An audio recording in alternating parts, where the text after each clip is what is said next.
झारखंड के पूर्व मुख्यमंत्री हेमंत सोरेन की गिरफ्तारी के बाद उनका एक और निकट सहयोगी को ईडी ने गिरफ्तार किया है। जमीन घोटाले में भानु प्रताप, आपको बता दें, इनको गिरफ्तार किया है।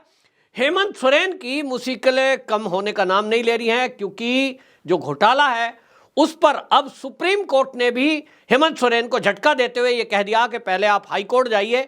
यानी सुप्रीम कोर्ट ने भी कोई राहत नहीं दी। इसका मतलब हेमंत सोरेन अब ईडी के शिकंजे में लंबा फंसेंगे। और जो कानून के जानकार हैं वो तो ये कह रहे हैं कि जिस तरह का घोटाला है उसमें छूटने के चांस नहीं दिखाई दे रहे।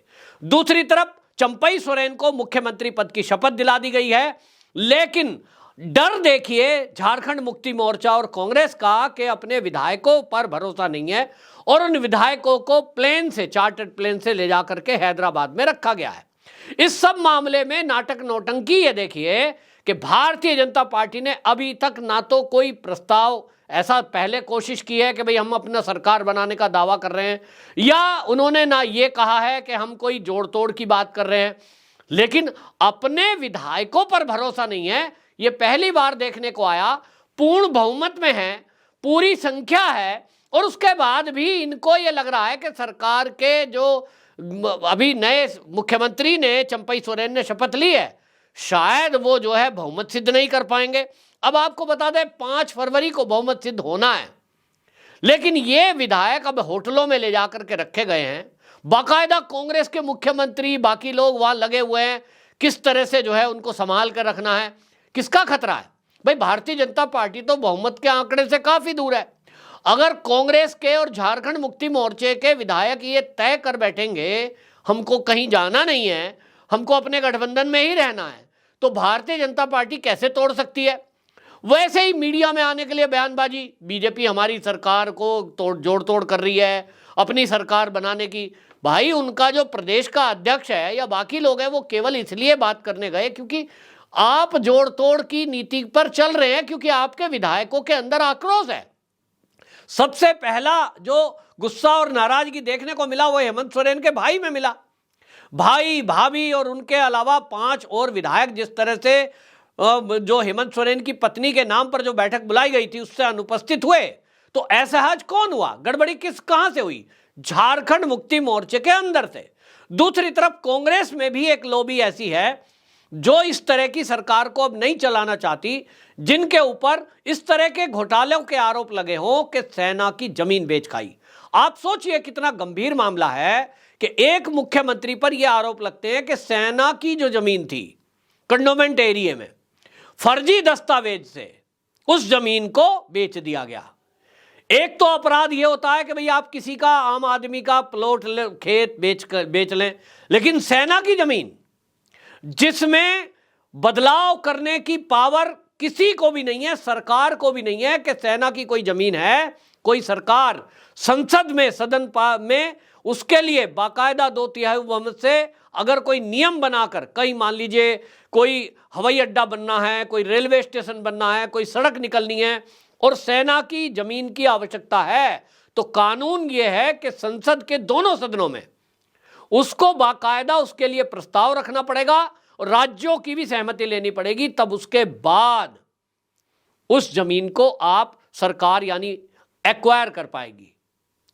और हेमंत सोरेन जो आरोप लगे हैं उनके ऊपर, वो आरोप देखिए कि वहां उनकी सरकार में जो अधिकारी हैं राजा जमीनी मामलों के जुड़े हुए, पटवारी हो गया, तहसीलदार हो गया, आईएएस अधिकारी भी उसमें मिले हुए हैं, कई तो 14-15 तो जेल में है। ये सब मिलकर के सेना की जमीन को बेच खाते हैं, और वो भी फर्जी दस्तावेज से। फर्जी स्टांप बनाई गई रजिस्ट्रार की, फर्जी पेपर बनाए गए।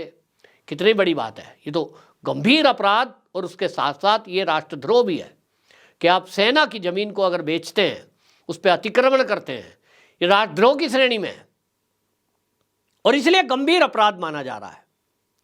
तो झारखंड में अब जनता सवाल पूछ रही है कि आप जनजाति की बात करते हैं, जनजाति के कल्याण की बात करते हैं, और अब आप देखिए उनके अपमान की बात पर एफआईआर ईडी पर करा देते हैं। आप सत्ता में तो इसीलिए लोगों ने बिठाए थे कि लग रहा था कि चलिए आदिवासियों का कुछ भला हो जाएगा, लेकिन यहां तो उल्टा ही मामला है।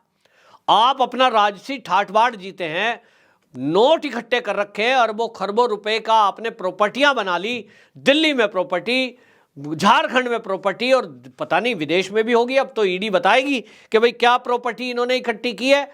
लेकिन जिस तरह का भय बना हुआ है, उसमें जो खबरें आई हैं वो झारखंड मुक्ति मोर्चे के विधायकों की तरफ से आई है। साहिबगंज बोरियो विधानसभा के एक विधायक हैं, उनका नाम है लेविन हेम्ब्रोड। अब वो लेविन हेम्ब्रोड जो है, वो वीडियो उनका वायरल हुआ है जो कह रहे हैं कि मैं तो पार्टी छोड़ के जा रहा हूं, क्योंकि जनता सवाल पूछ रही है कि आप जनजाति समाज के भले के लिए आए थे या भ्रष्टाचार करने। और जिस तरह के भ्रष्टाचार खुले हैं उसमें कार्रवाई करने के बजाय भारतीय जनता पार्टी को कोसने लगो, ईडी और सीबीआई पे आरोप लगाने लगो कि साहब ये तो जो है हमें परेशान कर रहे हैं। अरे भैया, कोर्ट में जाओ और कोर्ट में अपने आप को सच साबित कर दो, छूट जाओगे। जनता देख रही है भाई। जनता को नहीं पता लगता कि जो हेमंत सोरेन हैं, शिबू सोरेन के बेटे, उनका आज के 5 साल पहले क्या हाल था, कितनी प्रॉपर्टी थी, 5 साल में कितनी प्रॉपर्टी बढ़ी, लिविंग स्टाइल कैसा है, जनता देख रही है ना। एक तरफ झारखंड में ना तो वहां सड़कें हैं, ना वहां चिकित्सालय है, ना वहां विद्यालय है, गांव-गांव में आज भी कनेक्टिविटी नहीं है, और आप चार्टर्ड प्लेन से घूम रहे हैं, ओडी गाड़ी आपके पास 2-2 खड़ी हैं, तो लोग तो देख रहे हैं कि भाई बदलाव जीवन में जो आया है, ये इतना पैसा कहां से आया, इसका हिसाब जनता पूछना चाहती है। तो जनता सब समझ रही है, और इसलिए विधायक असहज महसूस कर रहे हैं। और विधायक भी झारखंड मुक्ति मोर्चे के खुद वीडियो बना रहे हैं। दूसरा विधायक बिशुनपुर से आया है, झारखंड मुक्ति मोर्चे का। ये बिशुनपुर से जो है चमरा लिंडा, इनके बारे में बताया जा रहा है। तो 7 तो पहले ही हो गया, ये हो गया, तो इनको लग रहा है भैया हमसे लोग नाराज हैं, कुछ कांग्रेस का दल ना टूट जाए तो होगा क्या, कहीं सरकार बनाने में हम बहुमत सिद्धि ना कर पाए। तो ऐसी स्थिति हो सकती है इसमें। अब आप होटलों में ले जाओ, पता नहीं वहाँ क्या सौदेबाजी हुई होगी, जोड़ तोड़ करा होगा। हालांकि आपको बता दूं, जो इस समय 81 विधानसभा सीट में 41 जो है बहुमत के लिए चाहिए, जिसमें झारखंड मुक्ति मोर्चे के 29 विधायक हैं, और जो कांग्रेस है उसके 17 विधायक हैं, और आरजेडी का 1 विधायक है। सब मिलाकर के 47 बैठता है। और जैसा मैंने कहा, बहुमत के लिए 41 चाहिए, इनके पास 47 है। अगर जो 5 नाराज बताए जा रहे थे वो 5 नाराज भी हो जाते हैं, मान लीजिए वो बहुमत में इनका साथ नहीं देते हैं, तो भी ये आप देखेंगे इसमें 42 संख्या आती है, और बहुमत के लिए 41 चाहिए। तो इनको खतरा क्यों है, यही बात है। अगर वो 5 के बजाय संख्या 7 हो गई नाराज वालों की, केवल 7 अगर हो गई, तो ये संख्या रह जाएगी 40, और बहुमत के आंकड़े से 1 कम। और यही बहुमत का जो सिद्ध करने का है, वो मामला अटक जाएगा। बीजेपी की बात करूं, जिस बीजेपी पे ये आरोप लगा रहे हैं कि बीजेपी जोड़ तोड़ करना चाह रही है, बीजेपी हमारा बहुमत सिद्ध नहीं करनेगी, खुद सरकार बना लेगी, तो बीजेपी की बता देता हूं। भारतीय जनता पार्टी के 26 विधायक हैं। जो आजसू है उसके 3 मिला दीजिए, और एनसीपी का 1 मिला दीजिए, तो ये संख्या बैठती है 30। बहुमत के लिए चाहिए 41, तो भारतीय जनता पार्टी को 30 में 11 चाहिए। तो भैया 11 चाहिए, वो 11 कहां से आएंगे? अगर वो नाराज वाले 7 में इधर मिला भी दूं तो भी 4 की कमी पड़ती है। तो भारतीय जनता पार्टी इस खेल में कहीं नहीं है। भारतीय जनता पार्टी ना सरकार बनाने की इच्छुक है। मेरे पास जो अंदर के सूत्र हैं, मैं अंदर की बातें बता रहा हूं आपको। जो भी आप में से दर्शक झारखंड के हों और हेमंत सोरेन के पास के, उन्हें बता दें कि भाई आप ये तसल्ली रखिए, कम से कम ये मैं पक्की खबर गारंटी की बता रहा हूं, बड़े विश्वास के साथ, अंदर के सूत्रों के माध्यम से, कि भारतीय जनता पार्टी इस जोड़ तोड़ में इस समय नहीं पड़ रही है। हां, ये जरूर है कि अगर चंपई सोरेन बहुमत का आंकड़ा नहीं सिद्ध कर पाए, वो उनकी अंदर की बात होगी। कांग्रेस के और झारखंड मुक्ति मोर्चे के अगर विधायक नाराज हो जाते हैं, जो कि अब तो सबके सब हैदराबाद में है, कांग्रेस की गिरफ्त में है, तो भाई इसमें कोई दूसरा कुछ नहीं कर सकता। वहां राष्ट्रपति शासन लगेगा, क्योंकि लोकसभा का चुनाव सर पर है। लोकसभा चुनाव के चलते भारतीय जनता पार्टी किसी भी राज्य में वहां सरकार गिराने और जोड़ तोड़ करके अपनी सरकार बनाने में कोई रुचि नहीं रखती, क्योंकि उसको बहुत अच्छा एक माहौल राम मंदिर के बाद से मिला है।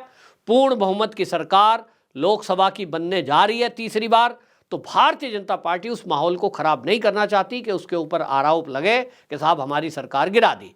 यूं तो आपको बता दूं 2024 का चुनाव हो जाएगा, आप मेरी बात नोट कर लेना, हिमाचल में भी सरकार गिरेगी, झारखंड में भी गिरेगी और कर्नाटक में भी गिरेगी।